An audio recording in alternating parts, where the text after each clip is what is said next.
चलो देखो, अब हम लोग समझते हैं पैटी कैश बुक क्या होती है हमारे पास। ठीक है, देखो पैटी कैश बुक क्या होती है। पैटी कैश बुक का मतलब है, जैसे मान लो किसी कंपनी में हम लोग काम करते हैं, तो वहाँ के जो बॉस हैं वो ऑफिस में तो रहते नहीं, हमें रहना है। हम या तो अकाउंटेंट हैं उस कंपनी में या किसी छोटे लेवल में काम करते हैं, तो हमें हमारे बॉस खर्चों के लिए एक बुक बना के दे जाते हैं, एक मतलब से गुल्लक बना के दे जाते हैं, एक अकाउंट बना के दे जाते हैं, ताकि हम छोटे मोटे खर्चे वहाँ से मेंटेन करें। ठीक है, जैसे मान लो एक दिन के लिए पापा बाहर चले जाते हैं या 2 दिन के लिए उनको ऑफिस काम से बाहर जाना पड़ता है, तो वो 2 दिन के खर्चे खुद तो पे करेंगे नहीं, दूर रहेंगे तो वो घर में किसी को दे के जाते हैं, रिस्पॉन्सिबल पर्सन को, कि 2 दिन का खर्चा उससे खर्च हो, उसमें से खर्च करना है। तो ऐसे खर्चे जो डेली बेसिस के होते हैं, छोटे मोटे खर्चे होते हैं, तो उसके लिए हम एक अकाउंट बना के चलते हैं, उसे बोलते हैं हम पैटी कैश बुक। ठीक है ना, पैटी कैश का नाम पैटी, पैटी मतलब छोटे मोटे खर्चे। इसमें आपको असेट नहीं खरीदना, स्टॉक नहीं खरीदना, इससे स्टॉक के लिए तो आप परचेज बुक बना रहे हो, है ना, एसेट नहीं खरीदना। इससे हम क्या बना रहे हैं, छोटे मोटे खर्चे। जैसे मान लो कहीं जाना पड़ गया, कन्वेंस, पोस्टेज लानी पड़ गई, कॉपी लानी पड़ गई, या टी लानी पड़ गई, कोई कस्टमर आ गया, टी लानी है, मिल्क लाना है, समझ रहे, ऐसे खर्चे, तो उसके लिए क्या बनता है, पैटी कैश बुक। तो पहले इसकी मीनिंग देखते हैं क्या लिखा हुआ है। देखो, petty cash book is the book which is used for recording expenses involving small amounts, समझा ना, स्मॉल अमाउंट्स।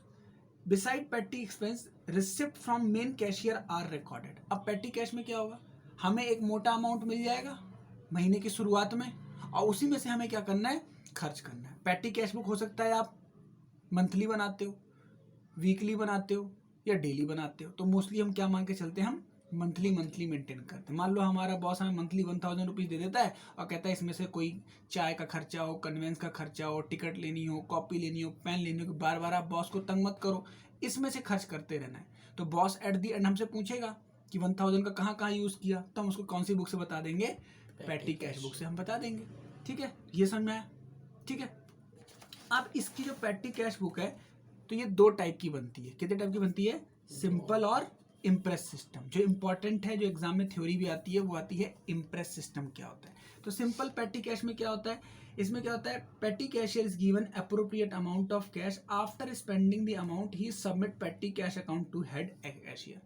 एक अमाउंट दे देगा, सिंपल कैश, सिंपल पैटी में कहता है एक सिंपल अमाउंट आपको मिल गया, और जितने महीने में खर्चे हो जाए, आप जो बच जाए पैटी कैशियर को बता दो भाई इतना खर्च हो गया, इतना आपने हमको दिया था। ये सिंपल पैटी कैश बुक है।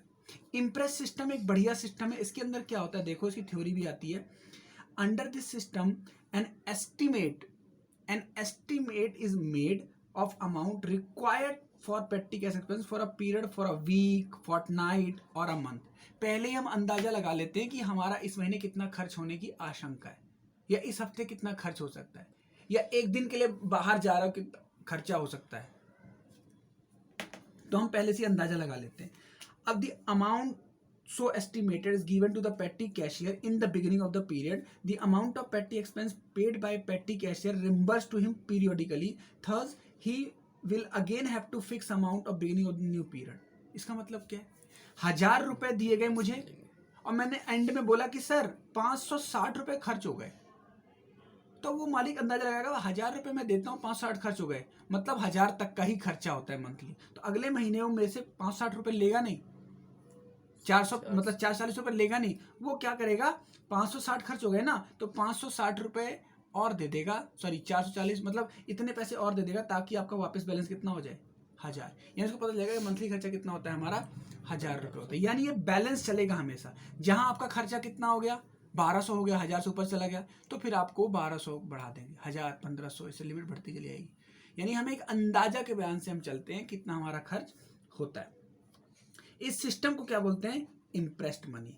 This system is paying advance in the beginning and reimbursing the amount spend from the time is called impress system. ये जो पैसा मिलता है हम खर्च करते हैं और बैलेंस हम अपने मालिक को बताते हैं, और बैलेंस हमें फिर से पैसे मिल जाते हैं। इस सिस्टम को क्या बोलते हैं, इम्प्रेस सिस्टम। और यही ज्यादातर क्या होता है, फॉलो होता है। ठीक है, देखो अब एक सिंपल पेटी कैश देखते हैं। 2 प्रकार की मैंने बताई, एक सिंपल और एक इम्प्रेस सिस्टम। इम्प्रेस सिस्टम को एनालिटिकल भी बोलते हैं। क्या बोलते हैं, एनालिटिकल पेटी कैश को। अब देखो सिंपल में, जैसे मान लो ये क्वेश्चन है हमारे पास। क्वेश्चन क्या है, ड्रू फॉर पेटी कैश, हमें कितना मिल गया स्टार्टिंग में 5,000 रुपये मिल गए। और ये रहे हमारे खर्चों की डिटेल, हमने पोस्टेज खरीदा, telephone bill, cartage, postage, sundry expense, stationery. हमें बोला गया कि आप क्या करो, पेटी कैश बनाओ। कौन सी वाली? सिंपल वाली पेटी कैश बुक बनाओ। तो हम कैसे बनाएंगे? सिंपल लेजर बना देंगे एक तरीके से, लेकिन थोड़ा सा डिफरेंट है। देखो लेजर कैसे, इसमें पर्टिकुलर्स एक ही कॉलम बनाना है, दो नहीं बनाने। पर्टिकुलर्स में आप पहले टू बैंक की एंट्री करोगे, पैसा आया है, कितना आपके मालिक ने दिया, डेबिट साइड लिखोगे, एक कॉलम बनाओगे, अमाउंट रिसीव 5,000 रुपये, ये है कॉलम 5,000। ये LF, ये कैश बुक का फोलियो नंबर, और यहाँ पे भी LF वाउचर नंबर और अमाउंट। फिर यहाँ पे सारे बाय की एंट्री होंगी, जो जो खर्चे करोगे, by postage, by telephone, by cartage, by postage. Cash ledger ही हो गया, बस ये डेबिट क्रेडिट में नहीं चल रहा है। एक ही एंट्री 5,000 की हुई, बाकी सारे खर्चे। At the end balance sheet आ गई। फिर क्या हुआ, बैलेंस शीट बच गई। अगले महीने मेरा मालिक कितना दे देगा, दोबारा कितने हो जाएंगे मेरे पास, 5,000। तो मैंने खर्च कितना किया, मेरा बैलेंस शीट 3650 बचा। इसका मतलब मैंने खर्च कितना कर दिया, कितने और चाहिए मुझे, 1440 चाहिए। तो ये दोनों मिल गए और वापिस हमारे पास क्या हो गया, वापिस से 5,000 रुपये हो गए। ये सिंपल पेटी कैश है, ये एनालिटिकल नहीं है। एनालिटिकल कैसी होगी, दूसरा एग्जांपल देख लेते हैं। देखो एनालिटिकल देखते हैं। ये हमारे पास क्वेश्चन है, क्वेश्चन तो सेम ही होगा, मतलब क्वेश्चन एक ही तरीके से दिया होगा, बस वो बोलेगा कि एनालिटिकल बनानी कब। अब इसमें क्या कह रहा है, एनालिटिकल। अब आपको अपने बॉस को हर चीज का अलग अलग कॉलम बना के देना है। कॉलम मतलब जैसे एक बार हम पूरा क्वेश्चन पढ़ लेंगे, क्वेश्चन जब पढ़ेंगे देखो क्या लिखा होगा, रिसीव पेटी कैश बुक, पेटी कैश के लिए 10,000 रुपये मिले। और अब हमें देखेंगे, देखो खर्चा कहाँ कहाँ हुआ, फेयर, कार्टेज, पोस्टेज। तो अलग अलग कॉलम बनाएंगे। अब फेयर का अलग कॉलम बनाएंगे, जैसे अमाउंट का बनाते हैं ना, एक कॉलम फेयर का, एक कॉलम कार्टेज का, पोस्टेज का, वेजेस का, स्टेशनरी का, क्या ऑटो चार्जर। अब ये नहीं बनाएंगे क्योंकि दोबारा आ गया, क्योंकि ये किस में कवर हो गया, फेयर में। उसके बाद रिपेयर, उसके बाद फिर से फेयर आ गया, कार्टेज, पोस्टेज। तो हम इतने करेंगे, 3 से 4 कॉलम अलग अलग बनाएंगे। और जब लगेगा कॉलम बड़ा हो रहा है तो हम एक लास्ट में एक कॉलम बना देंगे, क्या, मिसलेनियस, सन्ड्री एक्सपेंस बना देंगे। किसका बना देंगे, सन्ड्री। ये नहीं कि हम क्वेश्चन पढ़ रहे हैं 10-12 कॉलम बन रहे हैं, इतना लंबा भी नहीं लेके जाना। हम मेन बना लेंगे कि ज़्यादा खर्चा कहाँ हो रहा है, कन्वेंस में हो रहा है, रिपेयर में हो रहा है ना। तो आप फिर एक इसमें डाल देंगे मिसलेनियस है, सन्ड्री। जहाँ लगेगा 4 से ज़्यादा कॉलम हो गए या बड़ा क्वेश्चन बन रहा है, हमें ऐसे करना है। और ऑफिस वगैरह में तो कंप्यूटर में काम होता है, वहाँ तो हर चीज़ कॉलम बन जाता है, क्योंकि वहाँ पेस्ट होना लगने, वहाँ तो एक्सेल पे काम होता है, वहाँ चीज़ कॉलम बन जाता है। तो अगर इसी के एनालिटिकल बनाने कैसे बनानी है, देखो ये रहा इसका सॉल्यूशन। देखो कैसे करना है। सेम वही पर्टिकुलर दो नहीं बनाने हैं आपको, एक ही पर्टिकुलर बनाने हैं। ये टू कैश, एक बार यहाँ पैसा आ गया डेबिट साइड। अब सारे खर्चे बाय कन्वेंस, टोटल का कॉलम बनाना है और सारे हेड बनाने हैं। देखो सारे हेड बनाने, और लास्ट में क्या कर देना है, सन्ड्री एक्सपेंस। हम सारे कॉलम बहुत सारे नहीं बना सकते। तो कन्वेंस का कॉलम में क्या करोगे, कन्वेंस के कॉलम में भी डालोगे, टोटल में भी डालोगे। ऐसे ही कार्टेज में भी डालोगे और टोटल में भी डालोगे। वेजेस के टोटल में डालोगे, और इन्होंने वेजेस कॉलम ना बना के सन्ड्रीज में डाल दिया। सन्ड्री मतलब इन्होंने वेजेस अलग से कॉलम नहीं बनाया, सन्ड्री में डाल दिया। ऐसे ही फिर से स्टेशनरी कॉलम में यहाँ भी डाला, रिपेयर में डाला, यहाँ भी डाला।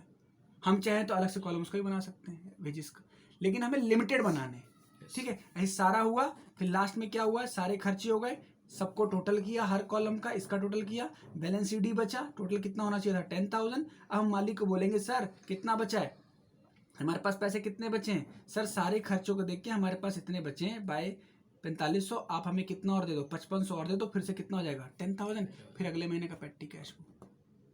तो सिर्फ फॉर्मेट का इसमें ध्यान रखना है, बाकी क्वेश्चन कोई भी मुश्किल नहीं है, इसमें कोई ज़्यादा कैलकुलेशन नहीं है। फॉर्मेट है, पूरा फॉर्मेट पेटी कैश का। और एग्जाम में कौन सी आएगी, एनालिटिकल, सिंपल नहीं, सिंपल आपको समझने के लिए बस, ठीक है। ये हमारा पूरा पेटी कैश हो गया।